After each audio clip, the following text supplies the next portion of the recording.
Nii, tundub, et Oliveril oli mingi väike aku probleem. Viimasel hetkel oli veel vaja vahetada, aga no ikka tuleb selliseid asju ette ja sellises mõnusas klubilises õhkkonnas ikka oodatakse ära, kuni see autoga starti jõuab. Ja on meil stardini jäänud 15 sekundit. Mehaanikud on paigal, sõitjad on valmis, tegu B-finaaliga, startis esimesel kohal Lauri, punapart teisel Randapal, kolmas Oliver Truuts, neljas Oliver Arder ja viies Henrik Seera. Start on antud.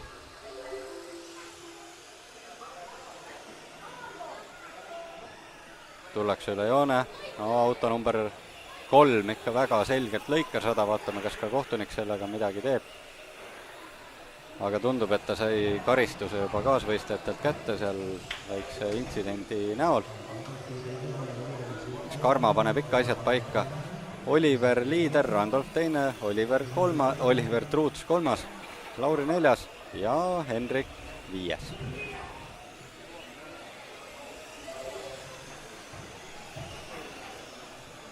Oliver Arder asunud seda sõitu otsustavalt juhtima, juba sõitnud sisse ka 4-sekundilise edu. Oliver Arder siis ainsa pagitüüpi autoga rajal, kõik teised on latraksid.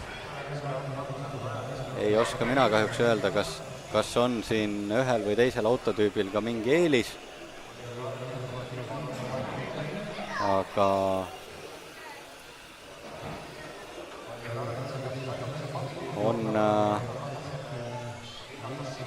on näha, et siin kurve ikka võetakse ka niimoodi lähedalt, lõikamise piiril või vahel ka üle selle. Kohtunik ei ole hetkel midagi selle kohta öelnud, ju siis ei ole väga märkimisväärsed nüüd. Aga seis rajal on selline, Oliver Arder liider, Randolf alt teine, vahe 3,9 sekundit, Oliver Truuts kolmandal 7,3 sekundit Randolfist maas, Lauri punapardil vaid 0,5 sekundit Oliver Truutsini auto number 3 ja number 1, ehk siis see punane ja valge autoraja keskel. Vaatame, kas... No ei, ikka ei mahtunud nad ära, sellepärast et kumbki järgi ei andnud. Tegelikult võistlusreeglite järgi on niimoodi, et punane auto, ehk number 3 oleks pidanud jätma ruumi number 1, sellepärast et oli ta juba kurvis ette saanud. Aga seda ruumi ei jäetud ja nii lihtsalt ongi. Nii et tuleb Lauril nii-öelda uuesti hoogu koguda. Samal ajal jõuab juba liider Oliver Arder ringiga järgi 4. kohale. Nii et vaatame, mis seal veel sündima hakkab. Oliveri ja Randolfi vahe 3 sekundit. Oliver siis pagiautoga hüppe peal kinni ja kas Randolf saab ka mööda nüüd?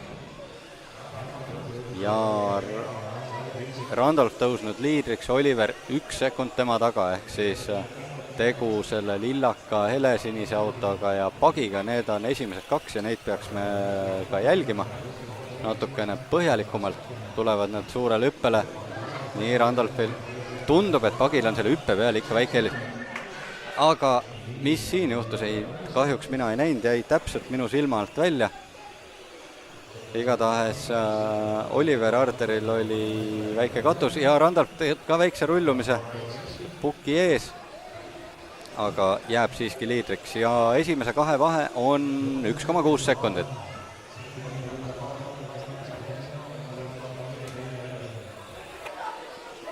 Oliveril väike kokkupõrge seal aeglasemaga.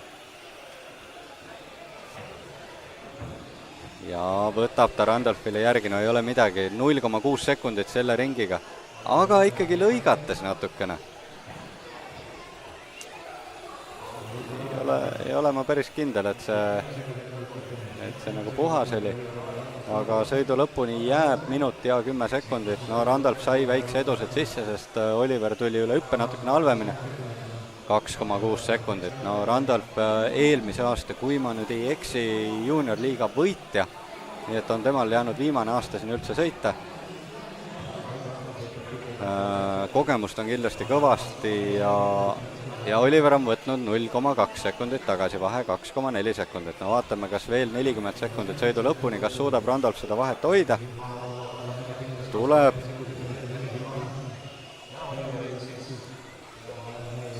Randolph ees, Oliver järgi.